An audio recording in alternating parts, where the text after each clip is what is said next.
Let's kick things off with a bang.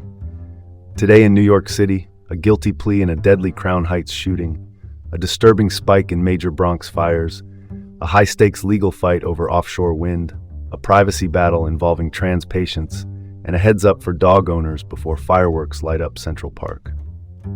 Dean Bark here. Welcome to the City Report with Dean Bark in New York City. All right, first up.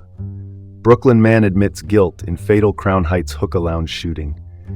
Timothy Spence, a 21-year-old from Brooklyn, pleaded guilty on June 2nd to federal charges for his role in the mass shooting at the Taste of the City Lounge in Crown Heights on August 17, 2025. Prosecutors say Spence, a member of a gang, opened fire during a clash with a rival group. More than 40 shots in roughly 6 seconds. 3 people were killed and 10 others wounded. That lounge has since closed. The takeaway here is the same one neighbors have been shouting for years. Gang violence rips through communities long after the crime scene tape comes down. That means targeted enforcement, better security standards for nightlife venues, and real investment in prevention. 40-plus shots in 6 seconds is not chaos. It's a war zone on a city block. Moving on. Alarming surge, major fires in the Bronx double amid aging infrastructure concerns. As of May 13th, the Bronx recorded 27 multi-alarm fires this year. That's up from 16 last year and 12 in 2024.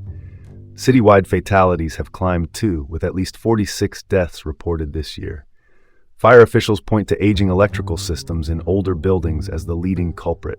The Bronx, with a housing stock where many buildings are over a century old, is uniquely vulnerable. City investigators are probing landlord compliance and weighing policy changes. Translation: expect tougher inspections and, hopefully, funding to actually rewire what's failing. Education campaigns are ongoing as the fire count keeps rising. So if your building's wiring predates the Yankees, it's time to call an electrician. Let's pivot to the courts. New York AG challenges Trump deal paying French firm to scrap offshore wind project. The New York Attorney General joined counterparts from 6 other northeastern states on June 2nd to sue the federal government.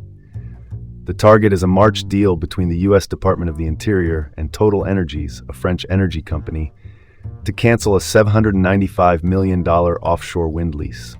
In exchange, the company would invest about $1 billion in oil and gas, with some federal reimbursement included. For context, Total Energy's subsidiary, Attentive Energy, paid for the lease back in 2022. President Trump halted federal approvals for wind projects when he took office. A federal judge knocked down that ban in 2025, but the friction hasn't stopped. Interior Secretary Doug Burgum, the cabinet official overseeing public lands, has criticized offshore wind as costly and dependent on subsidies. The states argue the canceled project would power roughly 700,000 New York homes and create more than 1,700 jobs. They want the deal annulled. Courts will sort the legality. Meanwhile, the grid needs megawatts, not maybes. Shifting gears, trans New Yorkers fight to protect healthcare privacy from Trump administration. On June 2nd, a group of trans New Yorkers filed a class action lawsuit against NYU Langone Health, one of the city's major hospital systems, and the U.S. Department of Justice. They're seeking to block a subpoena for sensitive medical records tied to a grand jury investigation. The plaintiffs argue the demand violates privacy and New York's physician-patient confidentiality laws.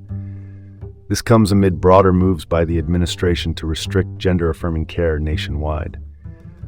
Grand jury subpoenas are rare in this context, so the stakes are high. My take is simple. Medical records shouldn't be political documents. Keep care between patients and their doctors. That's the headline. And now for something completely different. Dog owners alerted about post-concert fireworks in Central Park.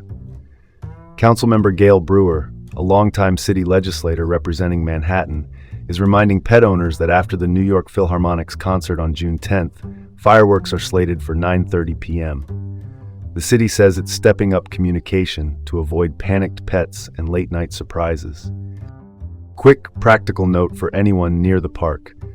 Keep dogs leashed, update ID tags, and consider white noise at home if they're sound sensitive.